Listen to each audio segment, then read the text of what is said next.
जो हमारा है वो राजा लोगों के युद्ध करने जाते थे तो शक्ति साथ में जाती थी और उनको युद्ध में कभी भी पराजय का सामना करना नहीं पड़ता था। युद्ध में वे विजय हासिल करके आते थे। वो सच्चाई आज भी है। आज भी हमारे समाज में नैतिकता है, बौद्धिकता है। आज भी हमारे समाज में कोट कोट कर वो भरा हुआ है। लेकिन हमारे समाज के लोग बेईमान नहीं है। हमारे समाज के लोगों को गुमराह किया जाता है और इसलिए हमारा समाज जो है आज भी उनमें स्वाभिमान नाम की चीज भरी है।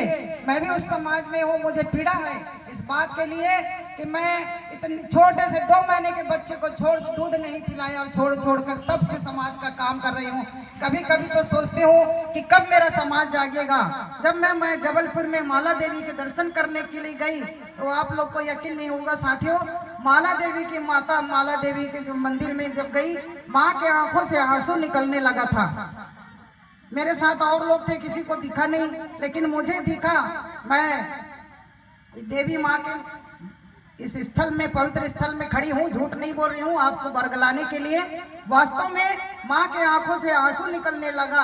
आप सोचेंगे कि पत्थर की देवी है, लेकिन हमारी गोंडवाना की शक्ति है जो आज पत्थर के रूप में बन गई है, परंतु वो पत्थर नहीं है साथियों। हम अपने रास्ते से भटक गए हैं, लेकिन हम कहते हैं कि हमारा देवता भटक गया। हमारा देवता, हमारी देवी देवता, पेड़ पौधे, पशु, जो सूर्य है, चांद है, सब अपनी जगह में। प्रकृति हमको हवा देता है, चांद सूरज हमको प्रकाश देता है, रोशनी देता है। वो अपनी जगह में कभी भी, प्रकृति भले उलट पुलट हो जाए, लेकिन वो अपनी जगह से कभी भी वो विमुख नहीं होती है। लेकिन हम लोग अपने रास्ते से भटक गए हैं, हम अपने समाज से भटक गए हैं और इसलिए आज हमको विषम परिस्थितियों का सामना करना पड़ रहा है साथियों। और इसलिए हमारे भाई लोगों ने जो बोर्ड में लिखा हुआ है, जो आज हमारे जो हमको संवैधानिक अधिकारों के तहत जो हमारा हक, हमारा अधिकार हमको जो मिला है, हम उसको लेने के लिए भी सामने नहीं आ पा रहे हैं। और उसके कारण से आज 5वीं अनुसूची जो पेशा एक्ट है, यहाँ की स्थिति देखने के लिए ये मिलता है कि जो क्षेत्र पूरा हमारा ट्राइबल क्षेत्र है और हमारे गांव, हमारी व्यवस्था को सुधार करने की जिम्मेदारी हम सबकी है, केवल सरकार की नहीं है। सरकार को तो केवल हमसे वोट लेना है, कुर्सी में बैठना है, लेकिन हमको ये गांव में रहना है तो गांव की व्यवस्था को सुधारने की जिम्मेदारी हम सबकी बनती है। समाज को सुधारने की जिम्मेदारी हम सबकी बनती है। आप ये मत सोचिए कि हमने सरपंच बना दिया, कि हमने मुखिया बना दिया, पदाधिकारी बना दिया, तो ये जिम्मेदारी केवल एक व्यक्ति की नहीं है, पूरे समाज की जिम्मेदारी है। अगर समाज का मुखिया भी गलती करता है तो आपको बोलने का हक, अधिकार सबको है, चाहे मातृ शक्ति हो चाहे पितृ शक्ति हो। हम भी गलती करते हैं, अगर गलत बोल रहे हैं तो आप अपने साहस के साथ में आप बोल सकते हो कि ये गलत है। तो उसमें कोई भी व्यक्ति है, वो अपनी गलती, अपनी कमजोरी उसको नहीं दिखता है। जब आप उसकी गलती को सुधारने के लिए टोकोगे, रोकोगे, तो शायद वो अच्छा काम करेगा। और इसलिए समाज एक पहरेदार के रूप में, साथियों, समाज एक पहरेदार के रूप में है। आप अपनी बहू बेटियों के आए दिन जो हमारी अस्मिता लूटी जा रही है, हमारी इज्जत लूटी जा रही है, कहीं पर हमारे लोगों के साथ में अन्याय अत्याचार हो रहा है, देख रहे हैं पेपरों में, अखबारों में, टीवी में, मीडिया में। कहां पर हमारे लोग को न्याय मिल रहा है? यहाँ तो कोर्ट में भी इतने सारे प्रकरण लंबित हैं जिसको पूरे माने आज भी कहा जाए न्याय नहीं मिल पा रहा है। न्याय के लिए हमारे लोगों को, वो धीरू भाई अंबानी, अडानी लोगों को भटकना नहीं पड़ता है, लेकिन हमारे लोगों को न्याय के लिए पेशी दर पेशी की प्रक्रिया करते हुए खाली लोटा बिक जाता है। 13 दिसंबर 2005 से जो हमारे लोग वन आधारित परंपरागत जो वन निवासी हैं, उनको आज भी हमारे लोग जो मूल निवासी जो खूट काट काट कर बसे हैं, उनको आज भी भूमि संबंधित अधिकार नहीं मिला है। अभी मैं सरगुजा गई थी 25 तारीख को शंकर सर रघुनाथ साहब बलिदान दिवस पे सूरजपुर जिला में। वहाँ भी लोग आए, वहाँ पर अभी सर्वे हो गया है कोल माइंस के लिए, क्योंकि वो पूरा काला हीरा की धरती है। वहाँ पर भी हमारे लोगों को, अभी बहुत सारे लोगों को पट्टा नहीं मिल पाया है। और वो जो भूमि स्वामी, जब उनके भूमि में अगर खदान खुल जाएगा, कोल माइंस खुल जाएगा, तो कहेंगे आपके नाम से तो कोई है ही नहीं है, आपका तो यहाँ कोई हक नहीं, अधिकार नहीं, क्योंकि आपका नाम ही नहीं है। तो हमारे लोगों को इस तरह से वंचित किया जाता है। और इसके लिए भी हमको हमारे लोगों को लड़ना पड़ेगा, एक होना पड़ेगा साथियों, क्योंकि हम ये देश के मूल निवासी है। आज जिनके नाम में जो उनकी धरती नहीं है, उनका पुरखा खूट काट के नहीं बसे है, उन लोग के कुत्ते बिल्लियों के नाम में जमीन हो गया है। लेकिन हमारा जो पुरखा खूट काट करके बसा है, जिस धरती में रह रहा है, उसके नाम पर भूमि नहीं है, उनके नाम में अधिकार नहीं है, हक नहीं है। ये स्थिति है, इसको लिए कौन लड़ाई लड़ेगा? हम सबको मिलके लड़ना पड़ेगा साथियों।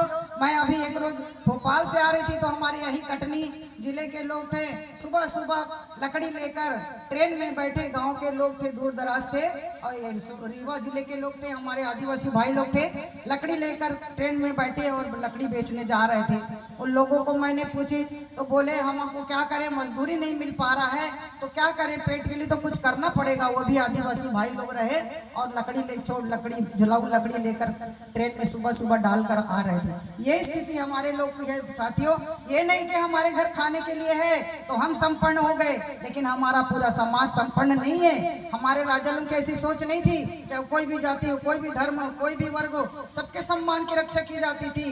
कोई भूखा अगर रहता था तो उसको कभी भी भूखे मरने की स्थिति नहीं दी जाती थी। ये स्थिति थी। तो आज हम लोगों को भी गर्व होना चाहिए कि हम उन पुरखे के औलाद है। हमारे स्वाभिमान सम्मान को हमको कभी भी बिकने नहीं देना है, दुश्मनों के सामने कभी नतमस्तक नहीं होने देना है। इस सरकार आपसे बनी है, आप सरकार से नहीं बने हैं साथियों। और इसलिए यदि हम सब एक हो जाएंगे तो सरकार को भी हमारे कदमों को चुनना पड़ेगा, नतमस्तक होना पड़ेगा। वो दिन आपको देखने के लिए एक होना पड़ेगा। और साथियों, हमारे भाई लोग कहते हैं यहाँ राजनीति नहीं करना है। हर जगह तो राजनीति हो रहा है। गांव में भाई को भाई से लड़ा दे रहे हैं, घर को परिवार से लड़ा दे रहे हैं, गांव में, परिवार में, समाज में, सब जगह तो राजनीति हो रहा है। केवल वोट वाला राजनीति नहीं, ये सब तरफ राजनीति हो रहा है। हमारे वीर वीरांगना, हमारे शंकर सर रघुनाथ समरे, हमारी रानी दुर्गावती, तो हमारे घर के भेदी लंका ढाए, घर के ही आपस में जो अपने बीच के लोग ही दुश्मन से जाकर मिल गए और उन्होंने बता दिया कि कहां पर यहाँ लड़ाई की तैयारी की जा रही है, कहां क्या करना है। वो सब घर के बात को जाके बाहर बताते थे। नहीं तो हमारे राजा लोग इतने कमजोर नहीं थे और हमारे कभी परास्त नहीं हुए थे। ऐसे महान राजा और महान विभूतियों के, वीर वीरांगनाओं के हम वंशज है साथियों। हमारे खून में वही हमारे रगों में वही खून है, हरा पीला नीला नहीं है, वही लाल रंग हमारे शरीर में प्रवाहित हो रही है। लाल रंग का खून जो है, उस खून में केवल जो ठंडा पड़ा हुआ है उसमें उबाल लाने की जरूरत है साथियों। और देखिए फिर कैसे माने हम लोग कहते हैं जिएंगे गुणवाना के लिए, मरेंगे गुणवाना के लिए साथियों। तो बोलना बहुत दूर की बात है, उसको करके आप लोग दिखाइए और ताकतवर बनिए और साहस बनिए और निस्वार्थ भावना से समाज के लिए काम करिए। इधर सेवा इधर लेवा वाला काम मत करिए। निस्वार्थ होकर समाज के लिए कुछ करना चाहते हैं, चाहे थोड़ा करो चाहे ज्यादा करो, लेकिन निस्वार्थ होकर समाज के हित में अगर आप काम करते हैं तो जरूर वो दिन आएगा जो सोने के चिड़िया का आप सपना सजो रहे साथियों। वो दिन जरूर आएगा, फिर से आएगा। उसके लिए हमको सब एक होके हमारे विचारों को सोच को परिवर्तन करने की जरूरत है और क्रांतिकारी सोच पैदा करना है। अब प्रत्येक घर में बेटी बेटा पैदा करना है जो क्रांतिकारी सोच पैदा हो। वीर वीरांगनाओं की तरह हमारे लोगों के किसान और स्वाभिमान और सम्मान बढ़े। इसलिए मैं आप सब लोग से यही कहना चाहूंगी कि आज के परिवेश में जो हमारे सामने जो बीत रहा है, आने वाला पीढ़ी के सामने ना बीते, उसके लिए अभी से सजग हो जाइए साथियों। अगर आज भी हम नहीं जागेंगे, आज भी हम नहीं समझेंगे, आज भी हम चिंतन नहीं करेंगे, आज भी हम संगठित नहीं होंगे, तो आने वाले समय में ऐसा हो जाएगा कि कब तक छुपोगे इन सूखे पत्तों की आड़ में मेरे साथियों। अगर अभी भी नहीं जागोगे, अभी भी आप में चेतना और क्रांति नहीं आती है, तो एक दिन बिक जाओगे जबलपुर, कटनी और बड़वारा के बाजार में। तो इसलिए साथियों, हम जागिए और अपने स्वाभिमान और सम्मान को बचाइए। अब वीरांगना रानी दुर्गावती ने जिस तरह से साहस की तरह अपने स्वाभिमान और सम्मान और इस गुणवाना धरती के स्वाभिमान के लिए लड़ाई लड़ा, अपने अस्मिता के लिए लड़ाई लड़ा, वीर नारायण ने लड़ा, शंकर सर रघुनाथ साहब ने लड़ा, हमारे जितने भी वीर वीरांगना ने हुए, उन लोगों ने गुणवाना की धरती के लिए, अपनी बहू बेटी की अस्मिता के लिए, इस धरती के लिए, इस भूमि के लिए लड़ाई लड़ी और स्वाभिमान को बचाया और उनके एक एक खून के कतरे इस धरती में प्रवाहित हो गए। जिन लोगों ने इस धरती में अपना एक भी खून का कतरा नहीं बहाया, आजादी की लड़ाई में जिन लोगों ने देश को आजाद नहीं कराया, ऐसे लोगों का स्वर्ण अक्षरों में नाम लिखा जाता है और हमारे वीर वीरांगनाओं का नाम पीछे की ओर में लिखा जाता है। तो हमको स्वाभिमान होना चाहिए, अपने लोगों को हमको जगाना है और उनके नाम को आगे ले जाने के लिए हमारे भाई ने कहा ये जो हमारा जो आज नाम धीरे धीरे अगर हम नहीं चेतेंगे, नहीं जागेंगे तो हमारे धीरे धीरे हमारे नामों निशान को मिटाया जाएगा और हमको कीड़े मकोड़ों की तरह रौंद दिया जाएगा साथियों। और इसलिए मैं आप सबसे यही कहना चाहती हूँ कि है मूल्य तुल्य जीवन उसका, मकसद के बिना जो जीता है मिट जाए समाज के खातिर, इतिहास में नाम उसी का होता है, नाम उसी का होता है साथियों। तो आप सब अपने स्वाभिमान और सम्मान के लिए लड़े और हमारी मातृ शक्तियां रानी दुर्गावती की तरह आप लोगों को कहना चाहूंगी कि फूल नहीं चिंगारी हम तो, फूल नहीं चिंगारी हम तो गोंड वंश की नारी है, नारी मन में माँ की ममता और धरनी सा धीरज धरता, और जब जब आंच पड़े गोंडवाना में ले दौड़ पड़े कटारी है, फूल नहीं चिंगारी हम तो गोंड वंश की नारी है। और आज हमारे समाज में गरीबी आ गई तो हम लोग खेत में रापा कुदारी लेके जाते, मेहनत करते, काम करते, तो हम समाज को, अपने परिवार को तारते हैं। तो हमारा समाज गरीब नहीं है, हमको गरीब बनाया जा रहा है। हम लोग छोटे छोटे, मैं गांव में जाती हूँ तो हमारा गरीबी रेखा का कार्ड नहीं बना है करके जो लोग दौड़ते दौड़ते आते हैं, हमको माने पेंशन नहीं मिल रहा है, दौड़ते दौड़ते आते हैं। ये स्थिति हमारे लोग की साथियों। तो जो